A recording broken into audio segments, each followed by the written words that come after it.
সবাইকে শুভ বিকেল। সবাই কেমন আছেন? আমি মোটামুটি ভালো আছি। আপনাদের সাথে আরেকটা ভিডিও শেয়ার করার জন্য চলে আসলাম। এই যে দেখতে পাচ্ছেন আমি স্যান্ডউইচ তৈরি করতেছি। মেয়ে বলতেছে, "মা আজকে আমরা স্যান্ডউইচ তৈরি করে বাসায় স্যান্ডউইচ খাবো।" তো যেই কথা সেই কাজ।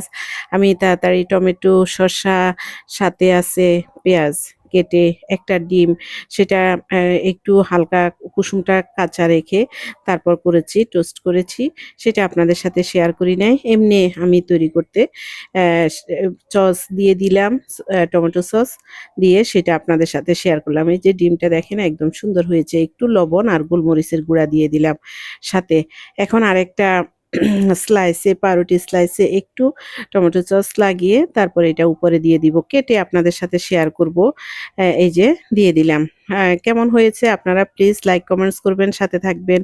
আমার পুরো ভিডিওটা দেখবেন। আপনারা ভিডিওটা একটুখানি দেখে ছেড়ে দিবেন না। প্লিজ আপনাদের কাছে আমার অনুরোধ, আপনারা পুরো ভিডিও দেখবেন। দেখে লাইক কমেন্টস করবেন, শেয়ার করবেন। আমার দেখেন কি সুন্দর দেখাচ্ছে না? আমি কিন্তু পাউরুটিগুলাকে গরম করে নিচ্ছি কড়াইতে। কড়াইতে আমি চেপে, চেপে হালকা আঁচ দিয়ে তারপর গরম করে নিয়েছি। দেখেন আমার ডিমের কুসুমটা একদম কাঁচা রয়েছে সেটা দেখা যাচ্ছে। খুব সুন্দর হয়েছে। আমার মেয়ে বলতেছে, "মা অনেক ইয়াম্মি হয়েছে।" আপনারা ছোট বাচ্চাদেরকে টিফিনে দিতে পারেন। তারপর এখন রোজার দিন ইফতারের জন্য আপনারা সন্ধ্যায় একদম স্বাস্থ্যকর একটা খাবার ইফতারের জন্য রেডি করতে পারেন। একদম সুন্দর একটা খাবার।